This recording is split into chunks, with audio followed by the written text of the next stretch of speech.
Hamas அமைப்பினரிடம் உள்ள பணைய கைதிகளை மீட்க வலியுறுத்தி இஸ்ரேல் நாடாளுமன்றம் முன்பு பொதுமக்கள் போராட்டம் நடத்தினர்.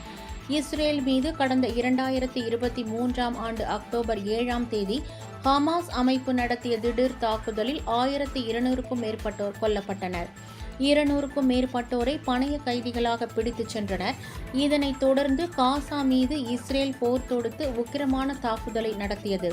இதில் பல்லாயிரக்கணக்கானோர் கொல்லப்பட்டனர். இரு தரப்பிற்கும் ஒப்பந்தம் ஏற்பட்டு முதற்கட்டமாக இஸ்ரேல் கைதிகள் மற்றும் பாலஸ்தீனிய கைதிகள் பரஸ்பரம் விடுவிக்கப்பட்டனர். முதல் கட்ட போர் நிறுத்த ஒப்பந்தம் கடந்த 1ஆம் தேதியுடன் முடிவடைந்த நிலையில் அடுத்த கட்ட பேச்சுவார்த்தையில் முன்னேற்றம் ஏற்படாத நிலையில் இஸ்ரேல் மீண்டும் தாக்குதலை நடத்தி வருகிறது. இந்நிலையில் ஹமாஸ் அமைப்பினரிடம் உள்ள பணைய கைதிகளை மீட்க வலியுறுத்தி இஸ்ரேல் நாடாளுமன்றம் முன்பு பொதுமக்கள் போராட்டம் நடத்தினர். அப்போது போலீசாருக்கும் பொதுமக்களுக்கும் இடையே மோதல் ஏற்பட்டது. இதனால் அங்கு பதற்றமான சூழல் நிலவியது.